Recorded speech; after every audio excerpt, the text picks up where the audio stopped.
Mental health, सेहत का होना तो नेमत है ही है। अब सेहत हर एतबार से सेहत को देखा जाता है। मेंटल हेल्थ इंसान का ज़हनी तौर पर सेहतमंद होना बहुत ज़रूरी है। आप इस बात का इस चीज़ से, इस मिसाल से अंदाज़ा लगा लीजिए कि अगर कोई आपकी फैमिली में एक ऐसा शख्स है जो बेहतरीन पढ़ा लिखा है, वज़ाकता में भी बहुत अच्छा है और देखने में भी बड़ा तंदुरुस्त और तवाना है, लेकिन वो है बड़ा ही बेहिस।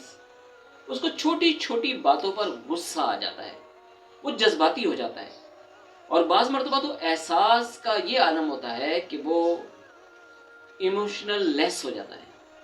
अब आप मुझे बताइएगा, वो बंदा माशी तौर पर भी मुस्तहकम है, फिजिकली भी आपको बेहतरीन नज़र आ रहा है भी बड़ा खूबसूरत आदमी, बट उसमें ये मेंटल हेल्थ के इशू हैं, तो आप क्या कहेंगे? उसको सेहतमंद इंसान कहेंगे? जी नहीं, आप ये कहेंगे कि वो पर्सनैलिटी डिसऑर्डर का शिकार है।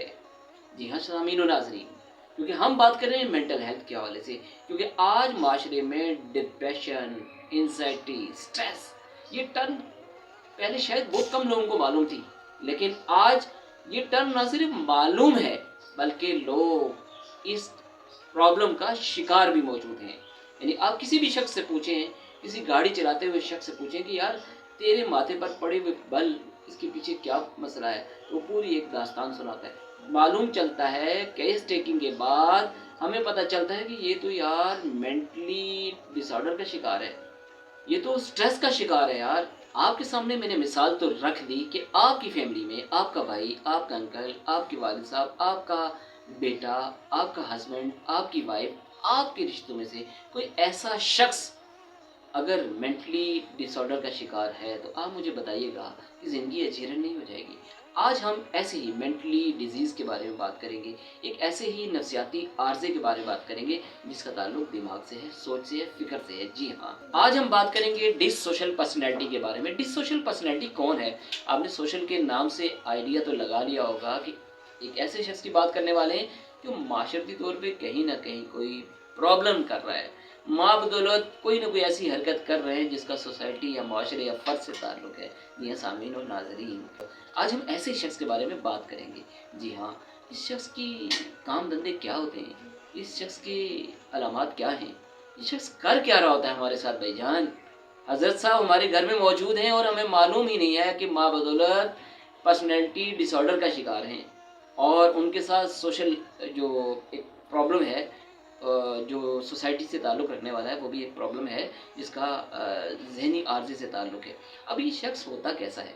ये डिसोशल पर्सनैलिटी वाले साहब होते कैसे हैं भाईजान? इन्होंने किस तरह के कपड़े पहने हुए भाई, किस तरह की टोपी पहनी हुई है? हज़रत साहब ने दाढ़ी रखी हुई है, नहीं रखी? हज़रत साहब, इनको पहचानने का तरीक़ाकार ये है कि ये डिसोशल पर्सनैलिटी वाला शख्स, इसकी अलामात कुछ ऐसी होती हैं, ये माशरती जो क़यूदात होते हैं, जो माशरती कानून और ज़ाब्ते होते हैं, जो माशरती जो सोशल एथिक्स होते हैं, हज़रत साहब की नज़र में इसकी कोई अफादियत और अहमियत नहीं होती है। ये उनका कोई लिहाज मुरव्वत नहीं रखते हैं।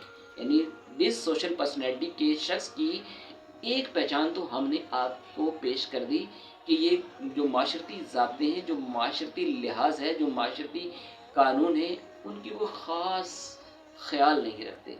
यानी इस मामले में बड़े हज़रत साहब लापरवाह होते हैं मोहतरम। अब नाज़रीन और सामीन, मैं और आप कई रिश्तों में जुड़े हुए भाई। अब ये जो डिसोशल पर्सनैलिटी वाला शख्स है ना, ये रिश्ते निभाने में, ये ताल्लुक़दारी में, ये ख़ानदानी निज़ाम में सेटल नहीं होता। इसका सबसे बड़ा प्रॉब्लम पता है क्या होता है?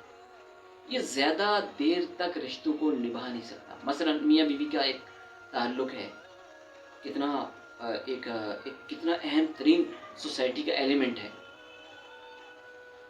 मोहतरमा अगर डिसोशल पर्सनैलिटी का शिकार है तो शोहरे नामदार की ज़िंदगी अजीरन हो जाएगी। उसकी वजह यह है कि मोहतरमा ऐसे काम धंधे स्टार्ट कर देंगी कि शोहर की ज़िंदगी अजीरन हो जाएगी। और शोहर साहब अगर वो डिसोशल पर्सनैलिटी का शिकार हैं तो उस बेचारी खातून खाना का उसके साथ क्या बीतेगी? क्योंकि रिश्ते निभाने का जो एक ज़र्फ़ होता है ना, जो वुस्अत होती है, जो एक मेंटली अप्रोच होती है, जो वो स्टेमिना होता है, وہ یہ شخص کھو جاتا ہے. کون سا شخص کھو جاتا ہے؟ ہم نے آپ سے کیا بات کی تھی؟ ڈس سوشل پرسنالٹی. یہ ٹرم ہم بار بار آپ کو یاد اس لیے کروا رہے ہیں کہ آپ اپنی ذات کا بھی محاسبہ کریں، کہیں ہمارے میں یہ پرابلم تو نہیں ہے. جی ہاں سامعین ناظرین، اچھا اس شخص میں کچھ اور ایسی باتیں بھی پائی جاتی ہیں. ڈس سوشل پرسنالٹی والا شخص انتہائی غصیلا ہوتا ہے. یعنی اگر سالن میں نمک تیز ہو گیا تو وہ اس کو مسئلہ کشمیر بنا دے گا، وہ اس کو بہت بڑا ڈسپیوٹ ظاہر کرے گا، جھگڑالو ٹائپ کا ہوگا. یعنی کہ ایک ایسی بات جس کے دو زاویے ہو سکتے ہیں، اس کو حسن زن سے تعبیر کیا جا سکتا ہے، اس بات کو پازیٹیو تھنکنگ سے ہم جو ہے وہ درست کر سکتے ہیں. لیکن حضرت ایک مناسب اور معقول بات کو بھی جھگڑے کی طرف لے کے جانے کی کوشش کریں گے. اور اس طرح کا ایک سینٹیمنٹ ایک مرتبہ میں بھی ایک مرتبہ وکٹم بنا کہ ایک صاحب جو ہے وہ مجھ سے لڑنے کے لیے تیار ہو گئے. ان کی بھرپور کوشش تھی کہ وہ مجھے اس نتیجے پر لائیں کہ میں ان سے لڑوں. اب میرے پاس اللہ کی عطا سے، اس میں کوئی میرا کمال نہیں ہے ناظرین و سامعین، اس میں میرے رب کا فضل شامل تھا کہ اس لمحے اس دورانیے میں، اچھا مزے کی بات بتاؤں کہ وہ جو محترم تھے، وہ جو صاحب تھے، وہ اتنے ایگریسو تھے کہ اگر آپ بھی میری جگہ ہوتے ہیں نا تو آپ بھی یہ سوچنے پر مجبور ہو جاتے کہ یار یہ ماجرا کیا ہے. اور آپ یقین کریں کہ میں چند قدم ان کی طرف بڑھا، میں نے اپنے آپ کو بالکل ریلیکس کیا، میں دوبارہ بیک ہوا اور کچھ دیر کے بعد صاحب جی سے ملاقات کی. میں نے کہا حضرت خیریت، طبیعت تو ٹھیک ہے؟ تو مسئلہ اب پرابلم ان کے ساتھ یہی تھا. ان کے پاس پرابلم کیا تھا کہ ان کے مائنڈ میں کچھ ایسی نیگیٹیوٹی آ چکی تھی جو کسی تھرڈ پرسن کے بارے میں بھی ہو سکتی ہے یا میرے بارے میں بھی ہو سکتی ہے. انہوں نے بغیر وضاحت کے ایک آرگومنٹس جاری کر دیے اور ایک بالکل انہونی سی بات کرنا شروع کر دی. اب اس میں ہوا کیا کہ میں نے اللہ کی عطا سے برداشت کی. اس کا نتیجہ یہ نکلا کہ انہیں ایکسکیوز کرنا پڑا، شرمندگی ہوئی انہیں. اب وہ بہتر سمجھتے ہیں انہیں شرمندگی ہوئی یا نہیں، البتہ ان کے الفاظ اس بات کی تائید کر رہے تھے کہ انہیں اپنے کیے پر ندامت ضرور تھی. تو معلوم ہوا کہ ڈس سوشل پرسنالٹی کا شخص جھگڑالو ٹائپ کا ہوتا ہے. جی سامعین و ناظرین، اچھا اس کی ایک اور پرابلم ہوتی ہے. ایک اور پرابلم یہ ہوتی ہے کہ یہ بڑا غیر ذمہ دار ہوتا ہے، ذمہ داری کا احساس ہی نہیں ہوتا اس کے اندر. تو ہمیں کیا پتا چلا کہ ڈس سوشل پرسنالٹی والا شخص معاشرے کے حوالے سے ایک کئی ذہنی بیماریوں کا، کئی نفسیاتی عارضوں کا مجموعہ بن جاتا ہے. اب ہمیں اس چیز کو سمجھنا ہوگا. اچھا بات یہاں ختم نہیں ہوئی، ایک اور چیز بھی اس شخص میں پائی جاتی ہے. ناظرین آپ اگر گھریلو زندگی کو دیکھیں، پروفیشنل لائف کو دیکھیں یا ویسے سوشل لائف کو دیکھیں آپ، تو کچھ لوگوں میں ایک مزاج پایا جاتا ہے کہ وہ اپنی غلطیوں کے وکیل ہوتے ہیں، اپنے آپ کو ایفینسو یا ڈیفینسو پوزیشن میں لا کر دلائل قائم کر رہے ہوتے ہیں اور دوسروں کی غلطیوں کے ماں بدولو جج بنے پھرتے ہیں. جناب حضرت راندہ درگاہ ہو گئے، یہ تو میری نظروں سے گر گیا بھائی. کیونکہ وہ جج کر رہا ہوتا ہے، وہ فیصلے دے رہا ہوتا ہے. بہت ہی برا آدمی ہے یار، بہت ہی گندا آدمی ہے یار، بہت ہی جھگڑالو آدمی ہے یار، صحیح آدمی نہیں ہے یار. تو معلوم ہوا کہ ڈس سوشل پرسنالٹی والا جو شخص ہے وہ اپنی غلطیوں کا، اپنی برائیوں کا وکیل بن جاتا ہے اور دوسروں کی غلطیوں کا کیا بن جاتا ہے؟ جج بن جاتا ہے. اپنی وضاحتیں دے دے کے مطمئن کرنے کی کوشش کرتا ہے اور دوسروں کی چھوٹی چھوٹی باتوں کو جج بن کر فیصلے کر رہا ہوتا ہے. تو سامعین و ناظرین ایک لمحے کے لیے سوچیے گا کہ یہ سمٹمز، یہ علامات کہیں آپ یا آپ سے جڑے ہوئے کسی رشتے میں موجود ہیں تو میرا یہ مشورہ ہے کہ آپ کسی اچھے ماہر نفسیات کو ضرور دکھا دیجیے گا، کیونکہ ایک ذہنی عارضہ ہے. اور پرابلم یہ ہوتا ہے کہ نفسیاتی امراض کا ایک سب سے بڑا پرابلم یہ ہے کہ اس کے لیے کوئی ٹیبلٹ یا کوئی انجیکشن یا کوئی ڈرپ تو آ نہیں رہی ہوتی ہے. اس کے لیے کاؤنسلنگ کی جاتی ہے، مینٹل تھیراپی کی جاتی ہے. جی سامعین و ناظرین، اس کے لیے آپ کسی ماہر نفسیات سے ضرور رابطہ رکھیے گا.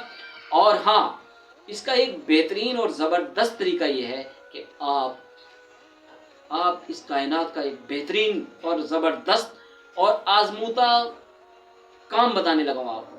اور وہ کام یہ ہے کہ آپ پورا دن تمام ذہنی امراض سے آزاد رہیں گے. اور وہ طریقہ کیا ہے؟ آپ کے ذہن میں کیا ہے؟ سوچیں ذرا، تھوڑا ذہن پر زور دیں. हाँ, चलें। अगर मालूम है तो बहुत ज़बरदस्त, अगर नहीं मालूम तो हम आपको बैठे हैं ना बताने के लिए। जी हाँ, वो तरीकाकार ये है कि आप वज़ू करें। जब आप वज़ू करेंगे तो वज़ू करने के साथ जब आप नमाज़ पढ़ेंगे तो ये आपका नमाज के लिए ये पूरा एक्ट करना, ये तकबीर तहरीमा कहना, ये क़याम करना, ये रुकू करना, ये सुजूद करना, ये तमाम की तमाम आप समझ लें कि आपकी मेंटल थेरेपी भी हो जाएगी। उसकी वजह ये है कि आपकी ओवर थिंकिंग एक नुक्ते पर आकर जमा हो जाएगी और आपका ताल्लुक इंट्रा पर्सन कम्युनिकेशन में आपके रब के साथ आपका ताल्लुक कायम हो जाएगा और दुनिया की दीगर सोचों से आप आज़ाद हो जाएंगे। तो अब आप मुझे बताएं कि 5 नमाजें इतनी बेहतरीन प्रैक्टिस हैं, इतनी बेहतरीन प्रैक्टिकल हैं कि आप नमाज पढ़ेंगे, आप तमाम फ़िक्रों से आज़ाद हो जाएंगे। सबसे बड़ी बात कि ला इलाहा इल्लल्लाह मुहम्मदुर रसूलुल्लाह, ला इलाहा इल्लल्लाह कहते ही आप तमाम फ़िक्रों से आज़ाद हो जाते हैं, क्योंकि आप कायनात की सबसे सुपर पावर अपने रब को जानते हैं। और जब रब को जानते हैं तो जब आपका यकीन अपने करीम पर हो जाता है, आपकी तन्हाई तो ख़त्म हो गई ना।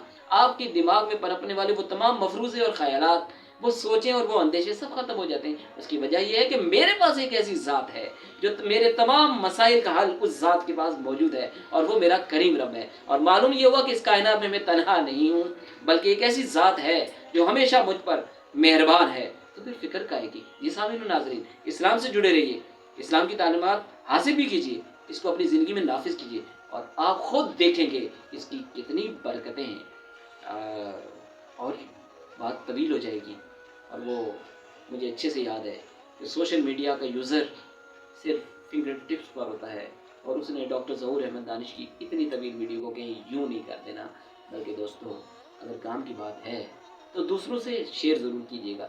इसलिए नहीं, इसमें कोई मेरा इकोनॉमिकली कोई मकसद है, कोई मेरा फाइनेंशियल फ्रीडम से ताल्लुक़ रखने वाला कोई एलिमेंट है, ऐसी कोई बात नहीं है। मैं सिर्फ लिलाहियत के साथ आपकी बेहतरी और अपने लिए अजर सवाब कमाने के लिए कि जो मैं जानता हूँ वो मेरे साथ ही दफन ना हो जाए, अपने प्यारों तक पहुँचा सकूँ, इसी नीयत के साथ मैं आपकी खिदमत में हाजिर होता हूँ। अपनी दुआओं में डॉक्टर ज़हूर अहमद दानिश को ज़रूर याद रखिएगा। अल्लाह हम सब का हामी और नासिर हो।